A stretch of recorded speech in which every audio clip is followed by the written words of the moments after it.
it may be too late for some people to start saying they believe.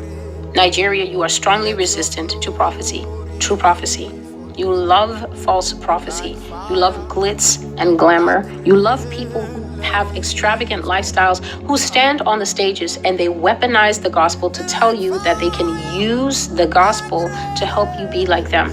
So you openly want to be modeled like these people because these people show you success in an economy that is struggling.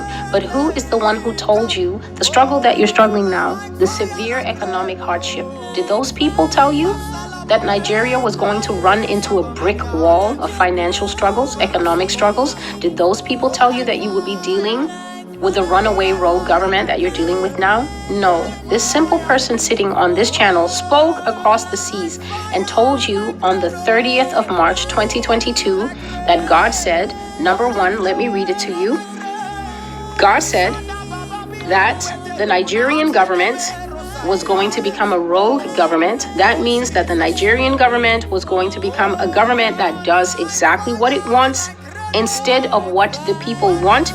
He said that the government will become extremely distanced from the people. The government will almost seem to be in another world, incompetent in some areas, such as handling the rise of insurgents that God told you the insurgents would increase in number. There would be splinter groups who would want to copy from Boko Haram. And so the groups causing havoc in certain areas of the country would expand, they would multiply. The second thing that God said is that the prominent groups are tired of being ignored. They were prominent at one time because of what they did, certain events that they did, but God says that they want more international attention, and so they would start to do more and more heinous and vicious things.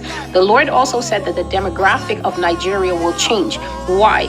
Because as insurgents start to do stuff and it gets too uncomfortable to live in areas where there are bombs being put on the cars, bombs being put in buildings, bombs being put on the public transport, God said that people would start to move away from those areas, even if those areas are places they have lived all their lives. The last thing God said was that Nigeria was going to feel the effects of the black horse. In Revelation chapter 6, the black horse is the horse that announces economic hardship, difficulty.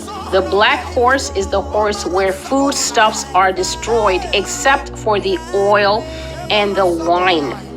People are always talking about the oil and the wine church. They're talking about the food that goes into your mouth and the gas that goes into your car. Economic hardship is very difficult to deal with. Nigeria is now struggling for their basics. This is a harder crisis than any of those that you had weathered, but you mocked it when God spoke it in March of 2022, and then by December of 2022, the economic crisis was in full swing. To those of you who don't live in Nigeria, the Nigerian government tricked these people in October of 2022 by telling them that they wanted to redesign all the bigger currencies, the 200 naira, 500 naira, and I think 1,000 naira. They said they wanted to redesign the bigger currencies. They also wanted to curb corruption, they said. They also wanted to curb illegal activities, people who were trading outside of the economy. They gave a short deadline, just 1 month, I think. And they said that all money should be put in the banks. If you didn't put the money in, the money was going to become useless. It would no longer be legal tender. They fooled the nation by pretending that they had new notes ready to roll out so that people would bring their old money in. And then when people went to the ATM to try and draw out new tender, the new note would come back. It was a scam. It was a dupe. It was the work of wickedness. It took away people's money. It took away people's basics. A lot of people lost their lives. They couldn't have their basic needs. And the country crumbled into the economic crisis that it is still in today. People are still reeling as a result of that duplicitous work. And the government is adding insult to injury, which is why Nigeria has been boiling for the last few months, protest after protest, strike after strike. But when God was telling you, you were insulting him to his face and mocking, and people are still doing it today. Anytime I clip that prophecy and I put it anywhere, the majority of the people on the thing are saying, who is this unwashed Philistine? They have everything to say. And I told you, Nigeria, that what God showed me is I saw a very big, well-built black man But because he had a stiff neck, the judgment of God came against that man until he fell to his knees, and the judgment kept coming until he bowed his head. God will not let up on you, Nigeria, not even until you go to your knees. You may be on your knees now, but you're still defiant. You're still rude. And I've used America many times to tell you that when you don't listen to the prophetic word of God, it will just increase by sevens.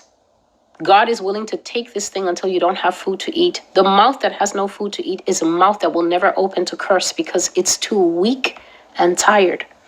So prophecy is not just here to tell you the things that will come. I've shown the track record of the channel. It's not just here to show you what things will come. Prophecy is also here to tell you that when you are in a thing, what the Lord intends. That is the prophecy that Jeremiah gave in Jeremiah chapter 29. He told them that God said that Babylon that you're going to in captivity, build houses